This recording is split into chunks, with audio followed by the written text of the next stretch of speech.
may ano na kasi nakaharang na eh. Parang yung kangkong yun. Grabe na pala ano. 2, 3, 4, 5, 6, 7. Ayan oh. So may 7 eh doon tingnan mo. Yan ang tubig. Buo naman. Medyo humina ng konti pero yun.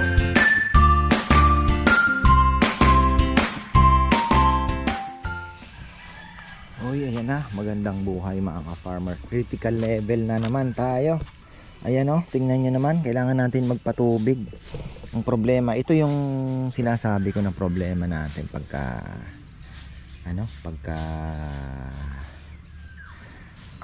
yung delta ay mababa. Pero ayan, titingnan natin paano kung nandiyan si Marco. Hindi isa lang pumasok, si Kongkong. Yung mga boys kasi, Junjun, si Rizal, tsaka si Nilne, nagtulong-tulong dun sa bahay ni Rizal na maayos daw kasi bububong na sila.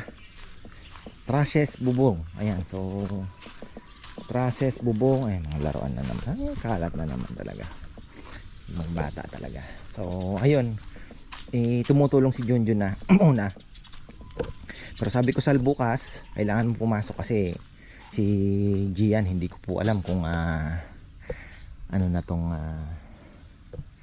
tutuloy na itong ating installation o magche-check lang muna sila ng mga linya ng kuryente. Kasi yan, isa sa mga kailangan din ma-discuss ni Gian sa lalo na po sa solar installation, yung mga kailangan i-consider. So kailangan matakel din po natin yan para at least magkaroon po ng idea na hindi lang basta-basta na pag kinabit mo ganun lang. Marami po mga wires, mga kailangan i-consider kasi sabi niya kaya nagkakasunog ka farmer kasi yan nga, yung minsan mga akala nung iba nagdi-DIY nakalimutan nila na maliit pala yung wire na ginamit, hindi pwedeng, alam mo yung mga ganon ba. So siya po ang magpapaliwanag, kaya maganda na din na may 12 years of experience naman na siya, kaya tayo ay kampante at malaki po ang hindi ko po mai-share sa inyo yung presyo niyang binigay sa akin kasi syempre naman po ito po 4 years in the making na itong aming solar. Tagal ko na po siyang ayan, binigay niya nga sa akin farmer, bibigyan kita ng tsaka yan po si Gian kasi magkasama kami sa kami, same company po kami sa barko dati. Kaya alam niyo na, magkadugtong ang aming bituka, plus yung tatay niya ay avid viewer.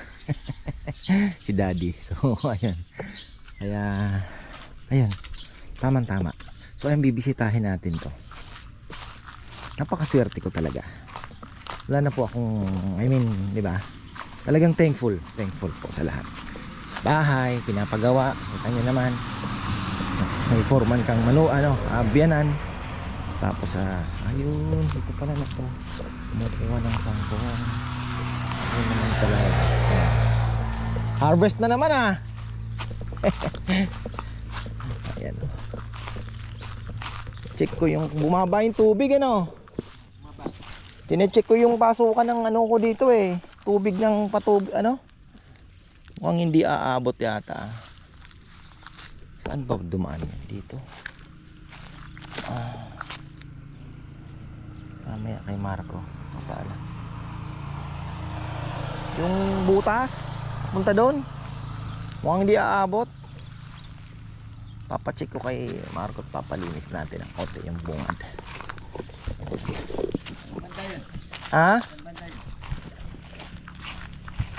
May butas dyan hindi ko nga alam kung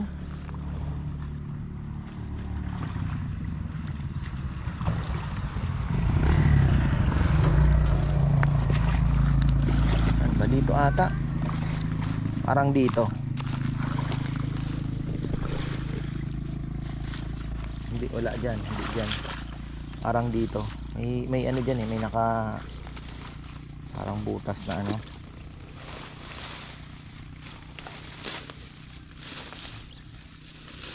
natin mo nga Marco. Saan ba? Natandaan mo yan Marco? Opo. Kahit yung buong lang malinis lang natin yung ganon lang. Hindi na dyan yung lang, yung pinaka bunganga lang. Hanapin natin. May ano na kasi nakaharang na eh. Parang yung kangkong niya. Grabe na pala ano. Ganda lang yan dyan. Baba ang tubig. Abot sa semento yan? Nakapatong lang. Kami ano.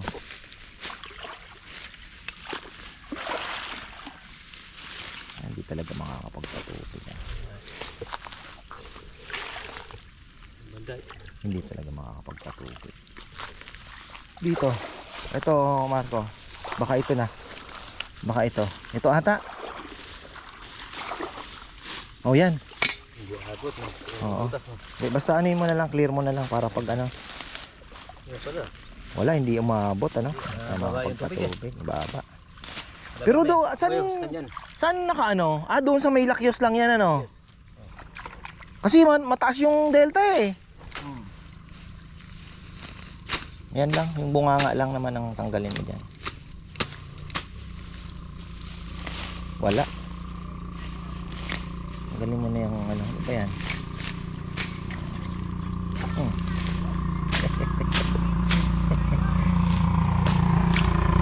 Ito lang pala. Ito na, dyan dito pumapasok no? Wala, nga. Ayan. Wala talaga. Kumuha ka ng tubig? Ha? Kumuha ka ng tubig dito? Oo, di dyan talaga ako kumukuha. Dapat may hose sana no? Hindi, okay lang naman. Pagka tumaas na lang. Anin mo na lang to, yung dito. Para yung mapasok ba. Ayan. Ayan, ang baba oh. Hanggang sakto lang pala sa labi ng ano no. Ayan. Ayan. Okay na yan. Importante. Ito. Ganun mo din ng konti. Para yung mga susupang ano. Susupang papa yan ano. Ha? Hindi na yan ano. Ha? Susupang papa yan diba? Ha? Dami pa lang ano. Okay na yan. Tapos yun, milyonan mo ng konti lang. Kung makakuha mo. Hanggang simento lang sakto no. Yan. Para pag may ano na tumaas ang tubig. Okay. Okay. Ayos. Okay na yun. Haba. Ang problema natin pagka kahit may solar ano tayo. Solar pump. Okay na yan. Okay. Thank you. Nakakailang bundle din yan? Ha? Depende lang sa order, ganon. Ah. 20 bundle. Ito na. Yan po. Yung nagiging kabuhayan din yan. Yung kangkong na yan. Kaya lang may time na linilinis po yan ng National Irrigation.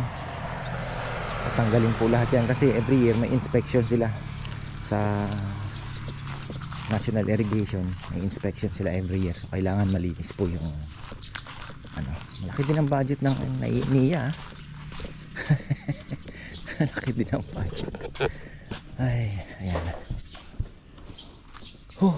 Tingnan nga natin yung mulberry dito na malalaki daw. Sabi sa akin ni tita, malaki yan, igatan mo yan. Pero nasa lupa talaga sa tingin ko ano. Malaki naman.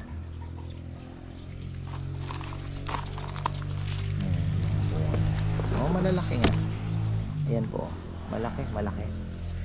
Nasa ano talaga, nasa ano din. Kaya linagyan ko din po ng Carabao manure din dito. Ayan.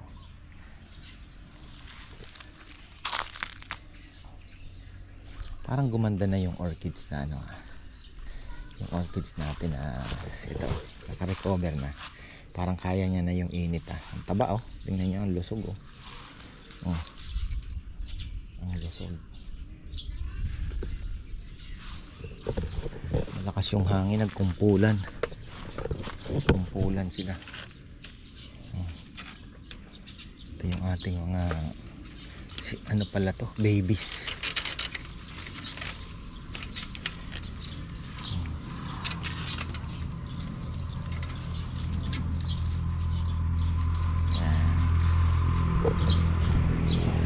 Maganda ito, wala na ngayon, ilalabas yan.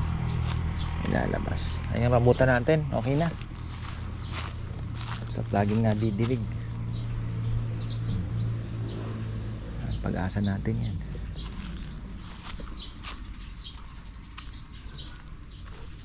Oh, may nahuhulog ah. Parehas lang yata yung ating makopa ha. Meron akong bibilin sana. Yung Thailand naman, yung malalaki po talaga kasi yung hinahanap ko. Ngayon nagtanong ako, parang sobra namang mahal.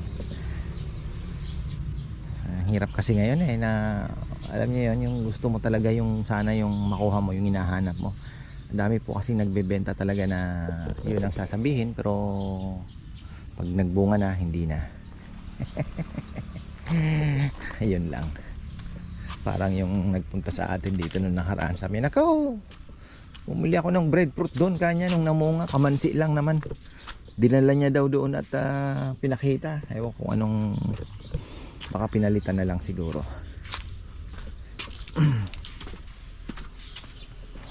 So yan, wala tayo, no chance ng patubig, baba. So antay-antay tayo, baka bigla na lang pong tataas din yan at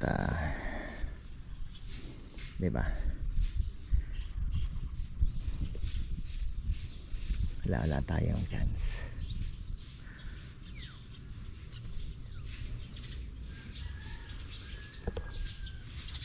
Tapos kailangan na natin mag-ready for installation. Ayan.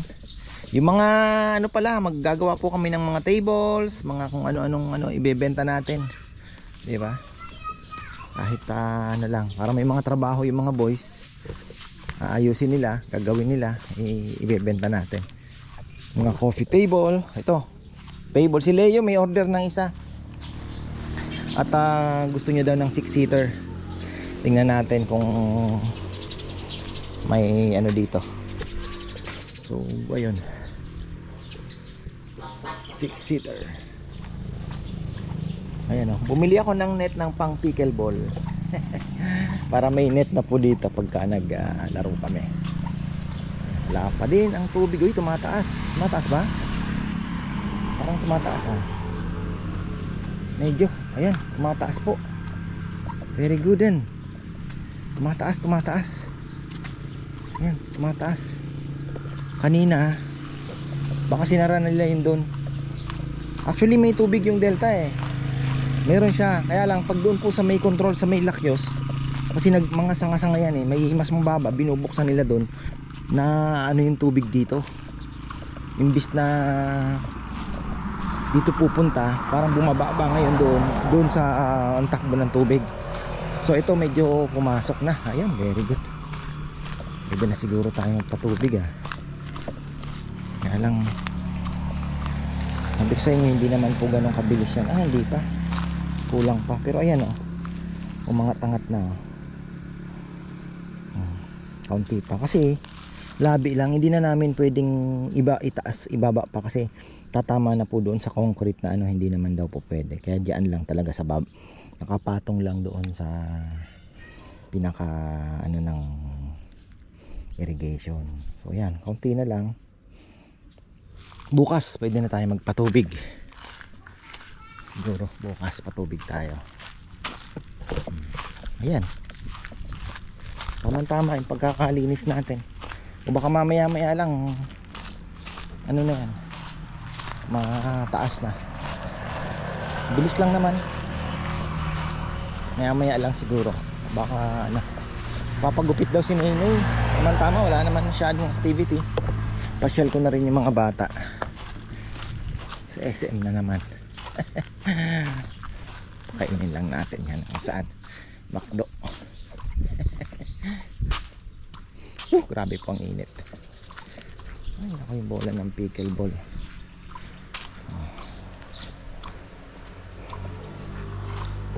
Dami tayong gagawing lamesa. wala nang masyadong trabaho. Ano, benta natin kahit mga worth 5,000, yung mga maliliit lang ba na ano, di ba? Mga lamesang mga maliliit lang na mga coffee table worth 5,000, pero yung dining baka titingnan po natin kasi sa labor magkano din pang bibigay natin, di ba? Kung 5 araw tatrabahuhin yan o more than, baka welder magkano din pang binabayad natin kay Junjun. So yun ang ano eh.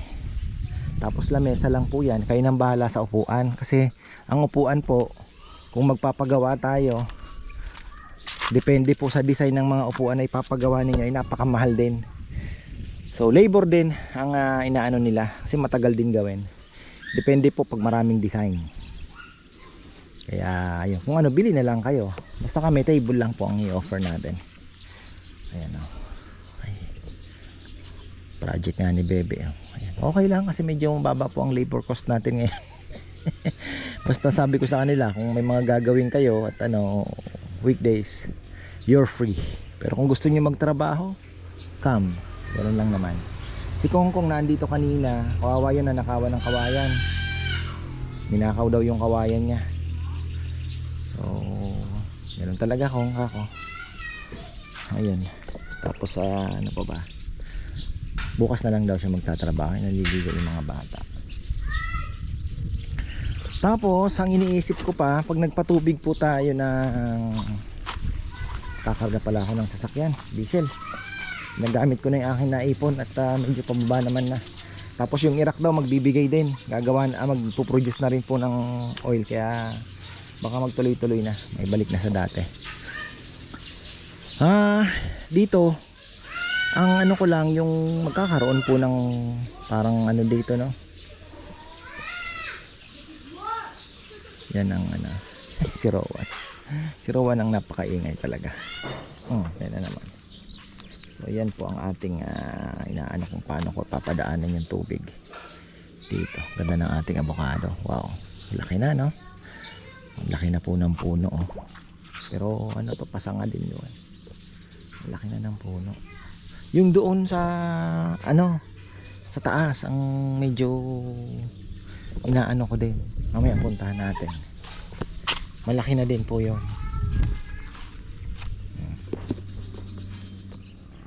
Ayan, andito po ako nag-iikot-ikot sa ating mga halaman. Pinakikita ko yung mga saging. May bad news tayo. Nag-umpisa na pong mag-fish kill. Although hindi pa naman ganun ka tindi. Kasi ayan pa po yung mga isda nakikita pa po natin. So timing na timing yung ating pagpapatubig. Kanina may nakita akong ayungin na gumaganon-ganon. Gumaganon-ganon. Pakita ko po, may mga patay na pong isda. Ilang piraso pa lang naman. So buti na lang naikutan ko. Nagumpisa to siguro mga 3-4 days ago pa. Ayan. Kasi di natin alam, baka may lulutang pa po. Baka may lulutang pa. Ayan o, 1, 2, 3, 4, 5, 6, 7. Ayan o. So may 7 doon, tingnan natin. Ayan, may ayungin na patay. So nag-uumpisa na po na tayo ay mamatayan. Hopefully wag naman sanang marami pa. Sana masakto naman yung ating patubig na parating. Ayan, sana ang tumaas-taas na bago tayo umalis makapagpatubig or mamayang gabi pagka uwi ko. So 7, 8. Ayan o, may ayungin ng patay. Ayan, oh, ayun, maliit. Ayun, mga ayungin pong. Ay, dito, ano pa, dahon. Pero may 2 malaki, ayun o. Patay din, fish kill. Yung sinasabi ni ka-farmer Michael Directo. Sabi niya, kailangan mo ng ano dyan pag nagtag-init. Ako naman, kailangan ko talaga magpatubig. Mataas lang po natin ang tubig, may oxygen na umiikot.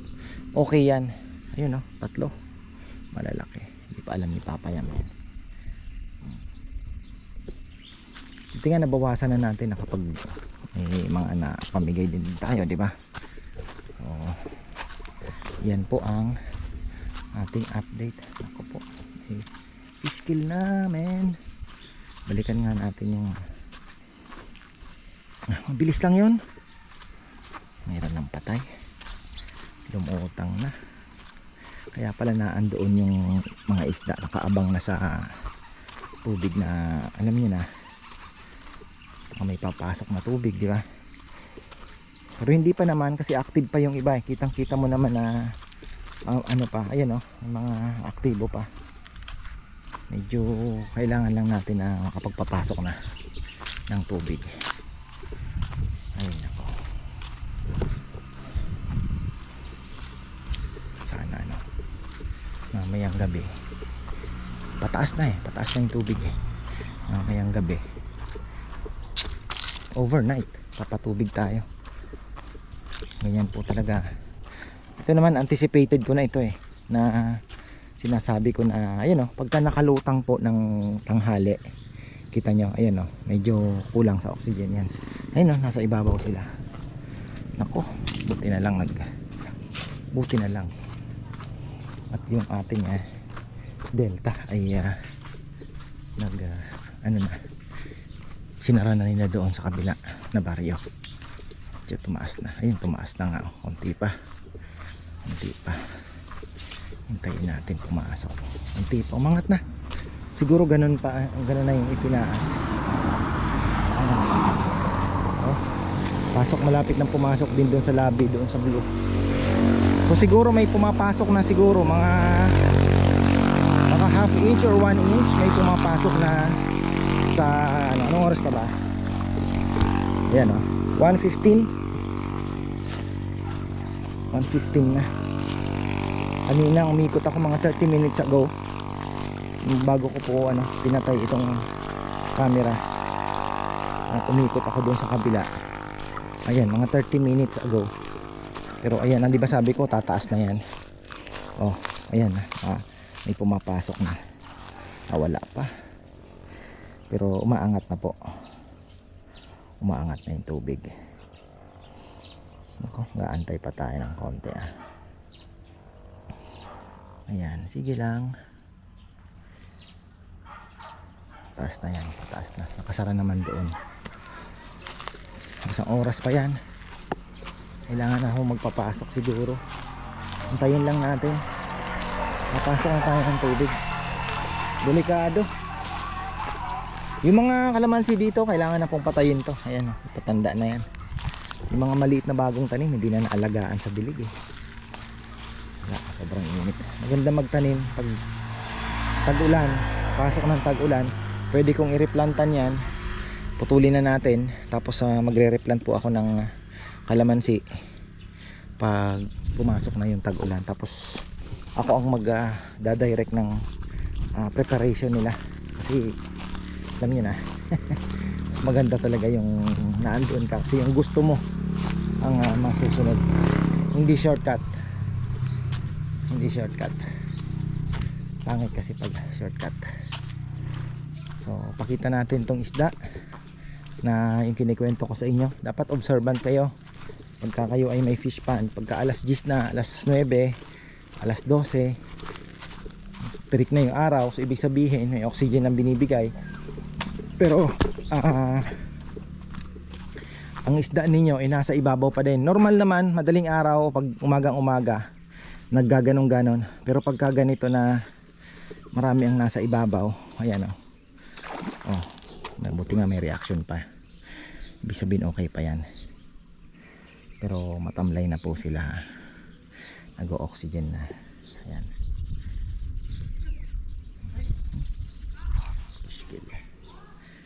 Kailangan natin hintayin bago umalis. May pumasok na tubig kahit sandangkal. Ayan. Buti na lang naikutan ko. Kaya pa minsan sabi ko, ba't ano yung puti na yun? Parang ako, minsan kasi puti akala mo kung ano lang, isang dahon lang. Ngayon isda na pala.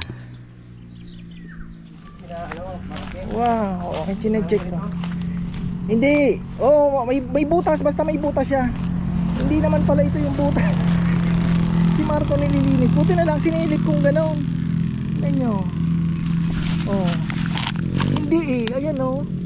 Tingnan mo yung dito. Wala naman pala eh. Dito yun, dito.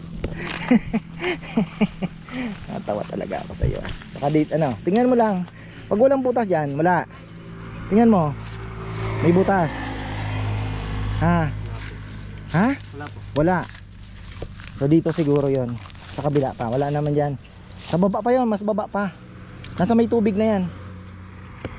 Mas bababa yon. Kasi nung nagpatubig ako, ano eh. Dito siguro.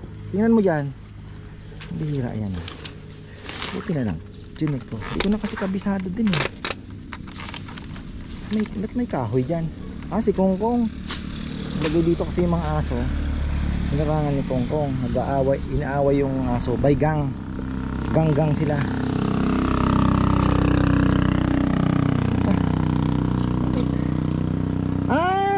Hinarang niya din yan. Huwag mo nang tanggalin. Hinarang niya din yan. Para daw hindi makatayo yung aso. Dito na siguro. Dito tingnan natin. Yung tubig ba? Wala dyan ano? Wala. Dito na yan. Dito na yan. Tanggalin mo na yung mga kangkong na yan.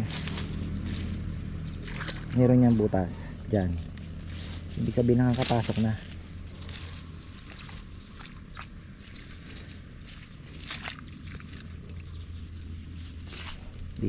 Dito.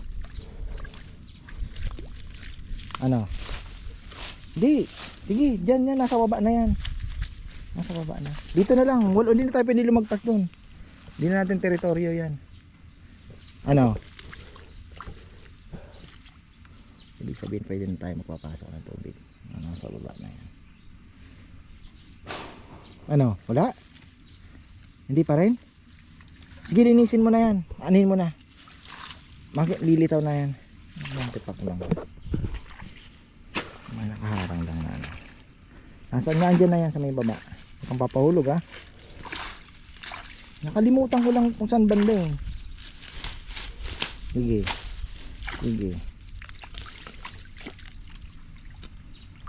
Pakan mo na yung ano, yung mismo. Nasa ano kuya? Sa semento yan? O Hindi. Nakaangat sa semento. Nakapatong sa semento.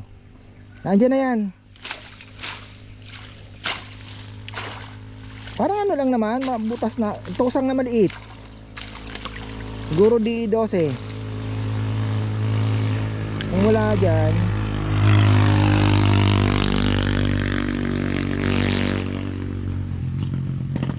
dyan, dito sa may kahoy yan.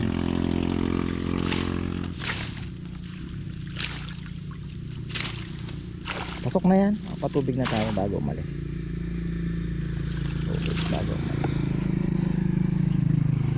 Baka dyan sa may kahoy mismo. Ito. Ha? Andyan na, oo. Medyo anuhan mo yan, linisin mo yan.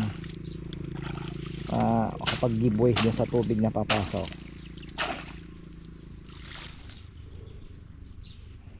Andyan. So lubog na? Opo, lubog na. Lubog na. Okay, sige, makapagpatubig na. Yung butas niya. Oo. Very good. Ano kami ng ano doon? Wala pala. Medyo clear mo na ng konti lang yan. Para walang ano. Ayos, tubig na tayo. Pwede tayo magpatubig. Tapos yung isa kong container na reserve na diesel, kinarga ko na po sa ating Hilux. Dahil medyo pababa na rin naman yung diesel na yan. Baka mag 90 plus na lang. So ginagamit na po natin yung stock natin. At least di tayo gaano naapektuhan yung ano, kasi 57 pa yan nung nabili ko eh. 57. Pwede na. Hindi na ako nakapag-video. Ayan, okay na tayo. At naglagay pa uli ako ng diesel. Dagdag pa tayo kasi iwan naman. So ayan, okay na. Ayan. Ayan ang tubig. Buo naman. Medyo humina ng konti, pero ayoko nang isagad yung takbo para medyo minor lang ng konti dahil mahaba-haba ang itatakbo niya. Tapos yung bukas kailangan ko na rin bumili ng langis pala. Change oil na rin po yung ano, ating Voltron. So ganyan na muna, buti na lang. Ay talaga, oo. Di ko kasi nakita, kita nyo, akala mo na andun yung butas, ano? Di ko kasi kabisado, sa totoo lang. Buti na lang, sinilip ko. Pagtingin ko doon, bakit wala namang butas pala dito? Ito naman si Marco, linis lang linis. Akala niya daw ganun lang. So sabi ko talaga naman, oh, hindi niya napansin. So hinanap namin, ayun pala, lubog naman na. At least lubog na po yung ano, yung sabi ko parang ang taas. Tataka ako kanina sabi ko parang ang taas naman, hindi naman ganyang kataas yan. Kasi dati nakakapagpapasok pa po kami ng tubig kahit ganun lang kataas yung ano. Kaya nagtataka ako parang may bumubulong sa akin na something is wrong ba. So buti na lang. So ayan po, tayo po ay dire-diretso na makakapagpatubig at sagad na natin. Delikado, sasagad na natin.